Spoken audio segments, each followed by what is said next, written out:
Okay, Terry, this is 5033. This is the Phelan building.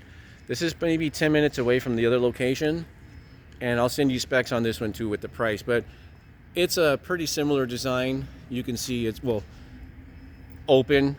They haven't designed the office space yet, but there's a couple of them under construction. But here's your main door, so I assume that's going to be your office and access point here. But you have multiple bays, and I'll come out through the side. Actually, I'll follow this door over here so we can see. Sorry about the bouncing, I'm walking kind of quick.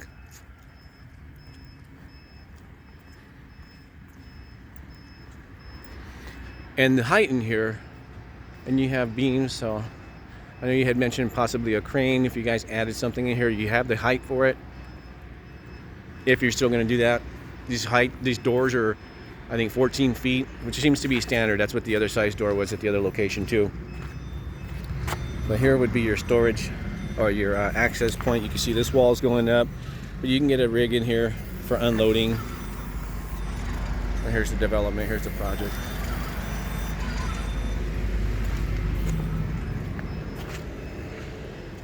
So really what it's going to come down to is the cost basis on it per square foot, because these are, you know, customizable, scaling up or down.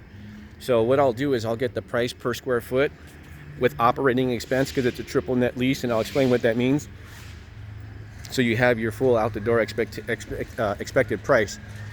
Granted, you're still going to have your utilities costs, but like operating expenses are going to be built into that total rent. And so those bay doors are much taller. Actually, not taller, they're just open. Same height, 14s. Just looks taller because it's open, but that's it. Okay.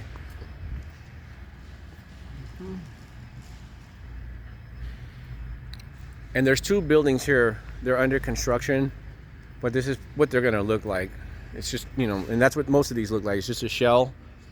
Of course, the other one was further along. One difference that I will say between the first building and the second one and this one, the first building has EVAP in the storage area, the warehouse. That's going to keep your costs down. The second building has AC. On the flip side, you can control it.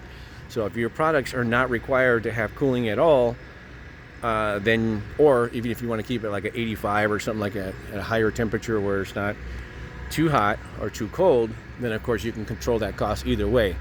So the property that has the AC is lower by 20 cents a square foot, and so that's going to save you money on the front end, but again, you can control the cost as well, since the second one has the AC. So it's cheaper on a square footage basis, but it has the AC. If you're using the AC, then of course that's going to really catapult your expense. On the other hand, the EVAP is going to keep your expenses down overall, even though the price per square foot is a little bit more. So different things to consider. We'll look at different scenarios and we'll break it all down.